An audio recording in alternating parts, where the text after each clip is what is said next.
How's it going, everybody? As the Daybreak Show continues on, we are still on location at the Salmon Center. This time I'm really happy to talk to Executive Director Mendy Harlow. How you doing? I'm doing really well. How are you? Good to see you. Yeah, good to see you too. Again, we're out and about and kind of getting back in the community, talking with folks. We're both vaccinated, and so it's great to be in a building but have the masks off based on the CDC guidelines. And it's been a tough year for everybody, and these types of places, the Salmon Center, offers a lot of outdoor opportunities for people, but still you need the volunteers and you need the people to be participating. How's the year been for you? Yeah, so in general, I think 2020 was, it came in waves. We had a lot of times when we had lots of volunteers that were really excited to come and be with us because we were outside, right?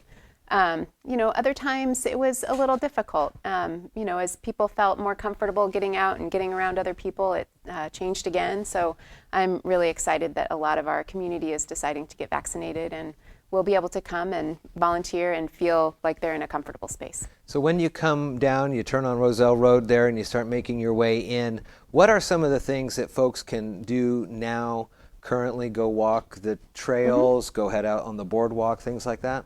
Yeah, so our trails have been open to the public since last April again. Coming down Roselle Road, you can walk on the trails. There's a lot of groups that get together here to do some birding out on the trail. So the estuary has a plethora of wildlife, and this time of year, wildflowers growing out there. So lots of people come out to explore, the beauty of the Lower Hood Canal here. So we also have a dog-friendly trail on the Salmon Center side of the property down here.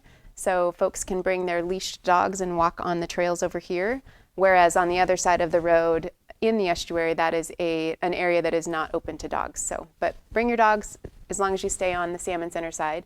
And that actually reminds me that we are in the process of developing an off-leash dog park here at the Salmon Center. Nice. So it's going to be roughly an acre.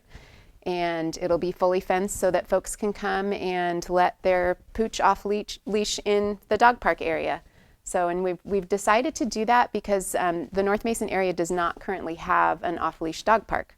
And this was just a good central location for that type of a facility. So we decided to open up our doors to that opportunity. What about the UPick Gardens, the other pea patches and things like that? How's that all going?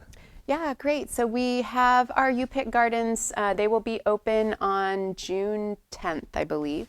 And they will be open on Thursday, Friday, and Saturday only. It's roughly like 1 to 4 p.m., 1 to 5 p.m.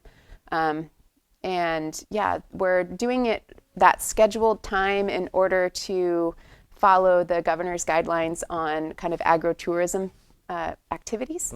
So folks will come and they'll have staff members that are available to help them, get the produce that they want to get and head out the door. We were talking with Anna about music on the estuary, what's coming up on the 12th. What are some other things you have down through the rest of the summer and maybe into the fall that people can do? Yeah, so this summer we have our full slew of camp activities starting again. So we will have our Farm Stewards program for kids age 7 to 12. And then we have our Exploring the Fjord program, which is for a little bit older group of kids. And with that activity, they won't be just here on the farm. They'll actually be exploring the fjord. So they'll be out and about throughout Hood Canal on Wednesdays and Fridays.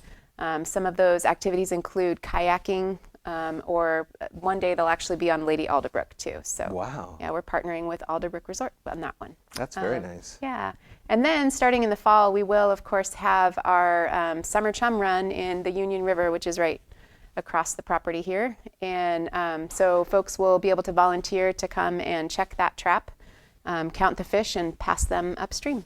I've done that a couple times, and I didn't get out there last year, but the times that Stephanie and I were out there, it was very exciting. We did that, and then we did one with our kind of partnership. We came here with Olympic College and did the tour, did the walk around, went to the traps. And if you've never done that, it's a great experience, and it's a cool thing too to get the kids involved. I know they're kind of off a little bit because you don't want to make sure when you're handling those big fish. I mean, they're sometimes they're honkers there, but if you have family or relatives that come into town from out of state or anything, this is a this is a memory event Yeah. for them to do, and it helps you guys out for Yeah. sure. Absolutely. And it's also a great opportunity if you're volunteering at the trap to connect with other people in the community. That's a location where, hundreds of people will stop by just to check and see how it's going at the fish trap. So it's a great way to get connected in the community. Did you hear any good stories over the last year or so on how the trails here at the center really helped folks? Oh, yeah, for sure. So, people not being able to gather in groups inside, looking for outdoor places that are close by, right? So we of course live very close to the beautiful Olympics, but this place has really been a treasure for people over the last 14 months through COVID. Just a place that they can retreat to and enjoy the trails, enjoy nature, and yeah, it's been definitely, I think, a great place for people to come over the last 14 months. You can always go online to pnwsalmoncenter.org. You can check out the Salmon Center's Facebook page and their Instagram account. All three of those is where the music on the estuary is going to be on the 12th. There's also more information on the different programs they have here, ways you can volunteer and get active. And it's always just a nice thing to come on down and see what's happening around the Salmon Center. Executive Director Mendy Harlow, it's good to see you. Great to see you too. Thanks for having us. Thank you.